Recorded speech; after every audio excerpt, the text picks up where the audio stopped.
ngir seetal seeni loxo jëfandiku leen gel main Valda Afrique moo leen di may Sud Nutrition. asalaamaaleykum mbokk déglukat yi docteur Bintou Cheikh Seck maa ngi lay nuyu. maa ngi lay fay Rosalie. ci numéro bu mujj bi soxal Sud Nutrition ci année 2024 bi ñu nekk dañuy waxtaanee ay résolution alimentaire yoo xam ne moom la ñu war a adopté ci atum 2025 laata loolu mën nga ñu xamal résolution alimentaire yooyu ñooy yan. waaw Rosalie résolution ci ñi ngi koy waxee ci nasaraan mooy yéene boo xam ne nit ki daf ko fas yéene def dara loo xamante ne gëneel la.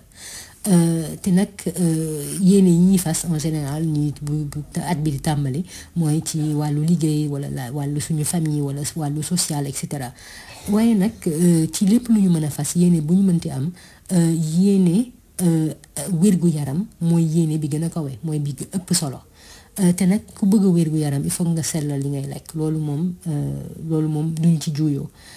Donc ma xalaat ni comme bu ma koy defee at bu nekk rek mooy il faut que ñu fas yéene am lekkin bu sell maanaam am ay résolution alimentaire ci 2025 bi moo tax nag ma dem jël juróomi yéene yoo xamante ne bëgg naa suñu auditeurs yi fas ko bu noppi doxal ko ci 2025 bi. résolution bi njëkk te nga koy tegtal mu ngi soxal lu aju ci boisson sucrée. alors ñi nga xamante ne seen naanum boisson dafa bari mooy ñoo xam ay jus yi ñuy jënd ci boutique yi ak ci supermarché yi wala jus yi ñuy defar suñu kër yi ñu naan ay jus naturel la te pourtant jus yoo xamante ne la suukar su baree ci nekk te baaxul wala mu nekk boisson gazeuse yi wala soda yi nga xamante ne liñ ciy naan daal ëpp na xëy na benn yoon par semaine.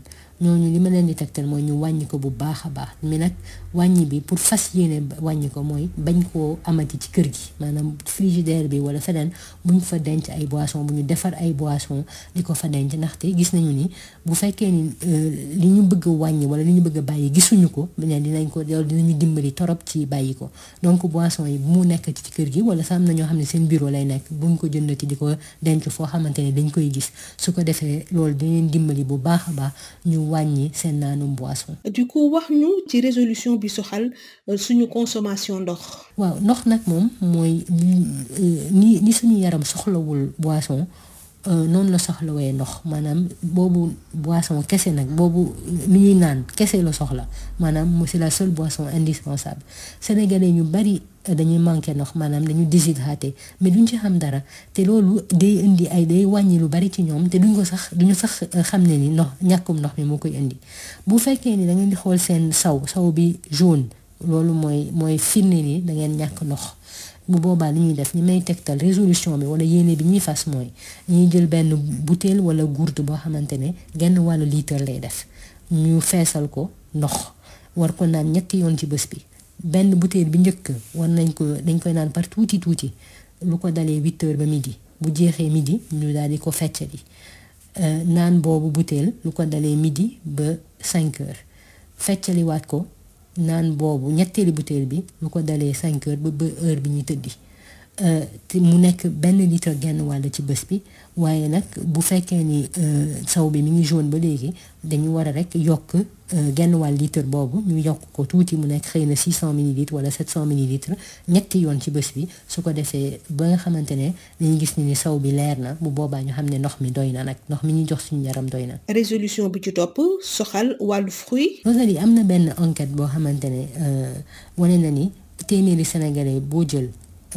juróom-ñaar fukki yi 70% yi seen lekkum fruit doyul te pourtant fruit dafa nekk ñam boo xamante ne mu warul ñàkk suñu yaram ndax li ñuy indil dafa am solo donc may tegtal suñu auditeurs yi ñuy fas yéene di lekk lu ko gën a néew 3 fruits ci bés bi te fruits yi comme ni ma koy faral di waxee du rek yi ñuy jënd nii ay pomme orange ak banane ak yooyu nga xam ne xëy na ñu bari ñoo xam ne seen loxo jotul seen gannaaw wala seen famille bu xaw a rëy la duñ ko mën a jënd di ko lekk bés mu nekk mais fruits yi nga xamante ne presque ñëpp mën nañ ko jënd ñuy fruits locaux yi mooy sëddeem yi ak corossol yi ak goyave yi ak solom yi ak pastèque yi yooyu surtout yooyu noonu lay wax. docteur foog naa ne mënuñu wax mbirum résolution alimentaire te waxuñu wàllu légume naka la tëddee. waaw comme fruits yi rek li ñuy lekk ci légumes ci Sénégal doyul pourtant nag gis nañu ni bu ñuy étudier ñi nga xamante ne ñoo gën ëpp wérgu yaram ci àddina bi mooy ñi nga xamante ne population yi nga xamante ne seen lekkum légume dafa bari wala dafa doy. yéene bi ma bëgg suñu auditeurs yi fas moo ne saa yu suñuy añ wala ñuy reer nañu jël lu ci gën a néew juróomi kuddu tubaabu légume ñu def ko ci ni ñuy lekkaale ko te ñu xam ne ni li ñu bëgg mooy li gën mooy saa yu suñuy lekk bu ñu xaajoon palaat bi ñett benn xaaj bi yëpp légume la war a doon par rapport ak ndawal ba ak féculent mooy lépp liy ceeb ak pomme de terre ak pataas ak pâte ak yu mel noonu. ñu jeexalee ab résolution boo xam ne mu ngi soxal tout tànk yi suñu doom yi. waaw gis nga xale rek moo responsable ci li muy lekk maanaam koo xamante ne dem nga ba mag rek yow yaa war a sellal sa lekki waaye xale mooy ki nga xamante ne ay waajuram ñoo seen wareef la ñu sellal seen lekkin parce que xale xamul moom nan la war a lekk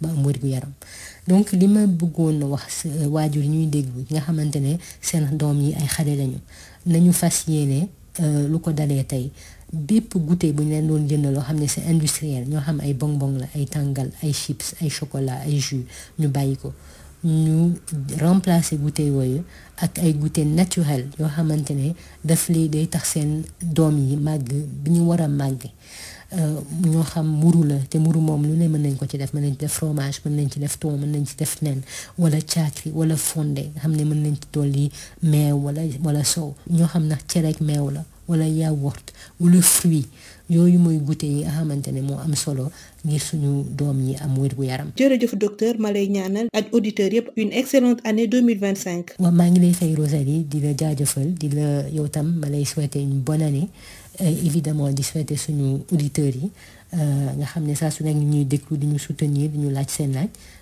ñoom tamit ñu leen di souhaiter une bonne année. ñu dugg ci jàmm génn ci jàmm ak salaam. nga fàttali suñu page Facebook. page Facebook bi mooy Sud Nutrition ñu leen di ñaax rek ngeen ñëw laaj ñu seen laaj comme ni ngeen koy defee wax ñu ay thèmes yoo leen bëgg ñu waxtaanee te xam leen ni am na ay chronique vidéo ak audio yu ñu posté ci page bi. may gërëm Val d'Afrique di la jaajëfal docteur Bintou Cheikh Seck. jërëjëf Rosalie. ngir seetal seeni loxo jëfandiku leen gel main Valda Val d'Afrique. moo leen doon may Sud Nutrition.